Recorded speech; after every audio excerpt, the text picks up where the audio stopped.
ఎనిమిదవ మేడేను కార్మిక వర్గం ఘనంగా జరుపుకుంటా ఉన్నది.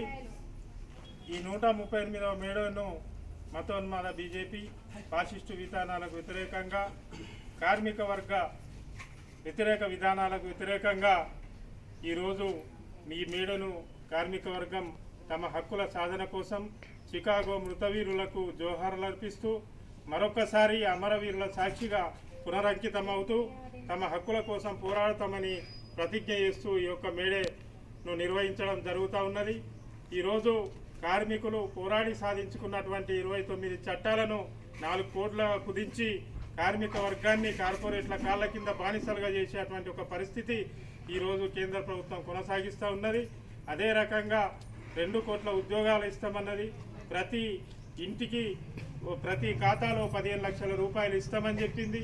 కానీ ఈరోజు జాతీయ పరిశ్రమలను పూర్తిగా కార్పొరేట్లకు అప్పచెప్పి చెప్పింది. ఈరోజు ప్రధాని మోడీ కేవలం ప్రజలకు, భారతదేశంలో ఉన్న ప్రజలకు, కార్మికులకు ప్రధానిగా కాకుండా అదానీ, అంబానీ లాంటి ఏదైతే కార్మిక వ్యతిరేక విధానాలు అనుసరిస్తున్నాడో వాళ్ళకు మాత్రమే ఆయన ప్రధానిగా వివరిస్తూ ఉన్నాడు. అదే రకంగా కార్మిక హక్కుల కోసం పోరాడుతున్నటువంటి వారిని ఉపా లాంటి నల్ల చట్టాల ద్వారా మాట్లాడే గొంతులను అణిచివేయడం లేదా వాళ్ళని నిర్మూలించడము, దేశ సరిహద్దులలో పోరాడేటువంటి సైన్యాలను తీసుకొచ్చి ఉద్యమాలను అణచివేసేటువంటి ఒక విధానాలు. 138వ మేడే చికాగో మృతవీరులకు జోహార్లు అర్పిస్తూ ఈరోజు గోలేటి టౌన్షిప్ ఐఎఫ్టియు కార్యాలయంలో జరుపుకోవడం జరుగుతూ ఉంది. ఈ 138వ మేడే 8 గంటల పనిదినం కోసం ఆ రోజు అమెరికా నగరంలోని ఏ మార్కెట్లో జరిగినటువంటి అమరుల త్యాగాలను స్ఫూర్తిగా తీసుకొని కార్మికుల హక్కులను మేము పరిరక్షించుకుంటాం, ప్రభుత్వాలు అనుసరిస్తున్నటువంటి కార్మిక వ్యతిరేక విధానాలకు వ్యతిరేకంగా మీ త్యాగాల పునాదుల మీద నిర్మించుకున్నటువంటి మా సంఘాల ద్వారా మీ యొక్క స్ఫూర్తిని మేము పూర్తి చేస్తామని చెప్తూ ఈరోజు చికాగో అమరవీరులకు జోహార్లు అర్పిస్తూ మరొక్కసారి పునరంకితం అవుతూ ఈ 138వ మేడేను జరుపుకుంటా ఉన్నాం.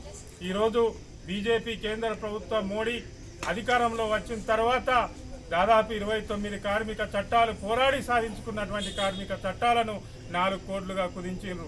దేశంలో ఉన్నటువంటి జాతీయ పరిశ్రమలన్నింటినీ కూడా కార్పొరేటీకరించి కార్మికుల హక్కులను కార్పొరేట్ల కింద కాళ్ళ కింద బానిసలుగా చేసేటువంటి ఒక విధానాలు అనుసరించారు. అదే రకంగా ఈరోజు హిందూ మతోన్మాదం పేరుతోటి దేశంలో విభజనవాదాన్ని తీసుకొచ్చేటువంటి ఒక ప్రయత్నాన్ని మోడీ ప్రయత్నం చేస్తున్నాడు.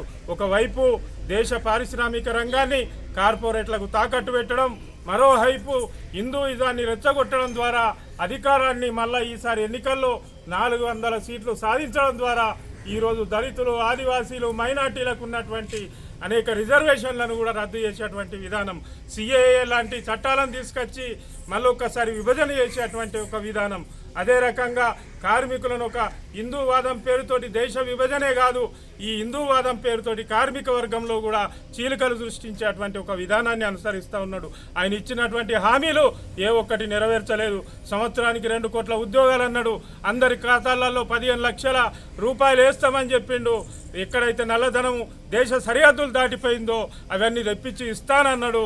కానీ ఈరోజు కేవలము మాటలల్లా రాముని పేరు చెప్పుకొని ఓట్లు కొల్లగొట్టేటువంటి విధానం. ఈరోజు 80% మంది ఈ దేశంలో హిందువులు ఉన్నారు.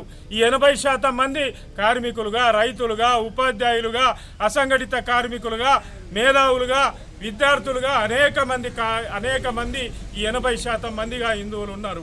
ఈరోజు హిందూ పేరుతోటి ఆయన అధికారం చెలాయించడానికి చేస్తున్నారు తప్ప ఈ 80% మంది దేశంలో ఉన్నటువంటి హిందూ ప్రజల మీదనే ఈరోజు అధిక ధరలు, పెట్రోల్ ధరలు పెంచిండు. అనేక రకాలుగా మంచి నూనె, పప్పు, ఉప్పులు, నిత్యావసర సరుకుల ధరలు పెంచిండు. జిఎస్టీ పేరుతోటి ఈరోజు ప్రతి వస్తువు మీద కూడా పన్నేసి మన ముక్కు పిండి మరీ వసూలు చేస్తూ ఉన్నాడు. కేవలం ఆయన మాటలల్లా రాముని కొలవడం, సబ్కే సాత్ సబ్కా వికాస్ అంటాడు, బేటీ బచావో బేటీ పడావో అని అంటాడు, మేక్ ఇన్ ఇండియా అని అంటాడు.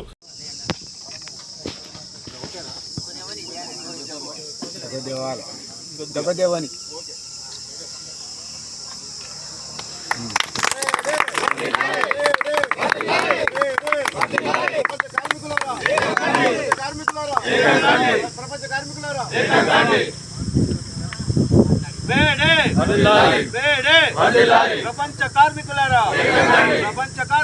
ఈ యొక్క 138వ మేడే సందర్భంగా ఈరోజు ప్రపంచవ్యాప్తంగా కూడా సంబరాలు చేసుకోవడం జరుగుతుంది.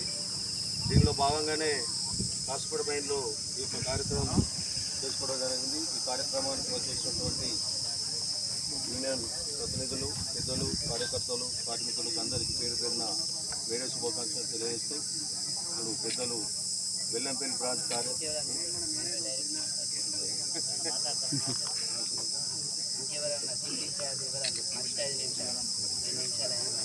మన వెల్లంపల్లి బ్రాంచ్ ప్రెసిడెంట్ మాట్లాడాల్సిన కోరుతున్నాం.